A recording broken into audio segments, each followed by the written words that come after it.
Alhamdulillah, bersyukur kita kepada Allah Subhanahu wa taala kerana dengan limpah kurnia dan pilihannya, maka pada malam yang berbahagia ini dapat sekali lagi kita bersama-sama menjadi tetamu Allah dalam salah satu daripada taman-taman syurga untuk menyambung pengajian kitab Ihya Ulumuddin bagi kali yang kelima. InsyaAllah pada malam ini kita akan sambung tentang dalil-dalil akal lagi. Masih belum habis lagi bahagian ini. Untuk itu, sebelum itu, marilah sama-sama kita mengimbas kembali pelajaran dalam kuliah yang lepas. Tuan-tuan boleh tengok pada muka surat yang berwarna.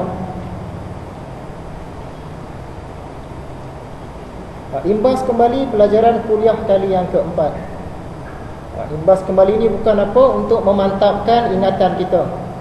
Kalau kita perhatikan dalam Al-Quran pun, Allah selalu mengulang-ulang ayat-ayat tertentu. Antaranya aqimus salah wa atuz zakah. Sekejap-sekejap kita jumpa, sekejap-sekejap kita jumpa. Antaranya fa inna ma'al usri yusra. Inna ma'al usri yusra. Dia ulang dekat-dekat.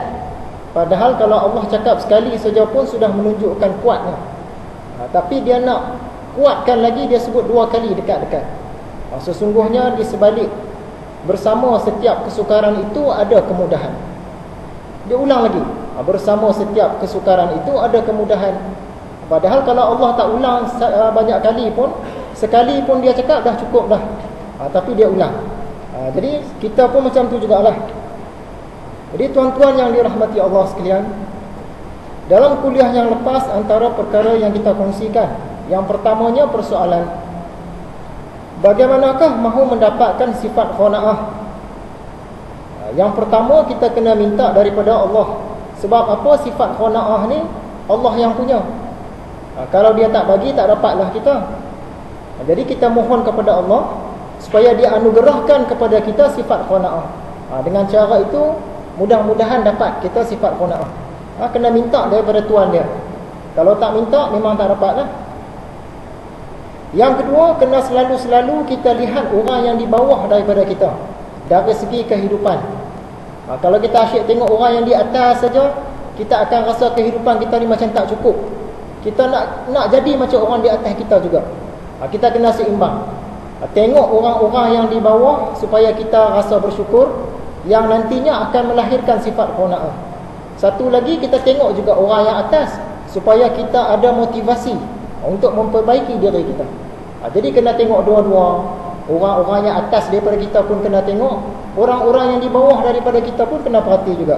Barulah kita ni seimbang.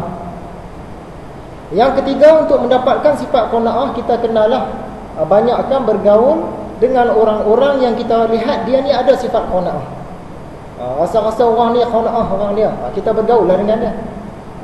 Mudah-mudahan sifat qanaah dia tu menjadi tempias, kena kat kita. Dapatlah kita serba sedikit sifat qanaah dia. Seterusnya kita hendaklah menghadirkan diri ke dalam kuliah-kuliah, khususnya kuliah-kuliah tasawuf. Sebab apa? Dalam kuliah-kuliah tasawuf lah banyak dibincangkan tentang sifat qanaah. Apakah tanda-tandanya, macam manakah cara nak dapat, macam mana tanda dia sudah hilang daripada diri kita. Benda-benda ni dibincangkan dalam kuliah tasawuf. Dalam kuliah fiqh jarang bincang, dalam kuliah tauhid pun jarang bincang. Jadi kita kena rajin datang ke kuliah-kuliah tasawuf. Dan seterusnya kena rajinlah baca buku-buku, kitab-kitab yang membincangkan tentang sifat qanaah. Dengan langkah-langkah yang disebutkan tadi, insya-Allah kita boleh dapat sifat qanaah. Yang paling penting sekali minta daripada Tuhan lah. Sebab apa? Sifat qanaah ni Tuhan yang punya. Persoalan yang kedua yang kita kongsikan, berdosakah kalau kita cinta sesuatu lebih daripada cinta Allah dan Rasulnya? Dia ada dua keadaan. Kalau kita ada cinta sesuatu, sama ada anak isteri ke, kenderaan ke, rumah ke, kerja ke, apa ke, lebih daripada cinta kepada Allah dan Rasulnya, yang pertama dia cedera iman. Bukan maksud terkeluar daripada Islam, terbatal iman, tak. Imam Ghazali kata cedera iman. Tapi dalam satu keadaan lagi dia boleh jadi rosak iman bila dia dah sampai ke tahap syirik, ataupun sampai dia cinta sesuatu tu sampaikan dia lupakan yang fardu-fardu. Tu dia boleh sampai ke peringkat tidak beriman. Jadi antara hadis yang kita petik, kita ringkas petik satu hadis cukuplah. Bukhari dan Muslim, tidak beriman seorang dari kamu sebelum Allah dan Rasulnya lebih dicintainya daripada yang lain-lain. Maksudnya mesti cinta Allah dan Rasul teratas. Cinta Allah nombor satu, kemudian cinta Rasul, lepas itu barulah yang lain-lain, termasuklah diri kita sendiri pun bawah. Barulah sempurna iman. Kalau ikut kata hadis ni tidak beriman. Dengar kata hadis nampak macam keras, tapi bila ulama-ulama dia huraikan hadis ni, maksud dia cedera iman, bukan tak beriman. Cedera iman. Seterusnya, mengapa bahagian yang kita sedang belajar ni dinamakan dalil-dalil akal? Adakah Imam Al-Ghazali ni dia guna akal saja sebagai hujah dia? Sebenarnya dalil-dalil yang datang daripada Al-Quran, daripada hadis, daripada kalam para ulama dah disebutkan. Dah pun kita belajar sebelum ini. Sekarang ni masuk bahagian dalil-dalil akal. Bukanlah maksudnya Imam Ghazali dia pakai dalil akal saja dah.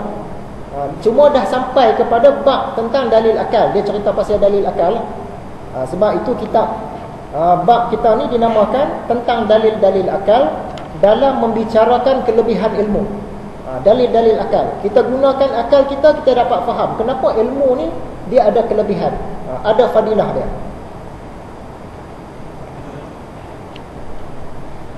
Apakah maksud kelebihan ataupun fadilah? Apa maksud fadilah? Fadilah ni ialah sesuatu yang lebih berupa kehebatan, iaitu lebih dari segi yang elok, sesuatu yang orang suka kalau ada. Kalau benda tu ada, orang suka, yang tu baru dikatakan kelebihan. Contoh dia kuda. Imam Ghazali dia bandingkan kuda dengan keldai. Kenapa kuda ni dikatakan lebih daripada keldai? Padahal dua-dua pun rupa yang lebih kurang sama, daripada keturunan yang sama.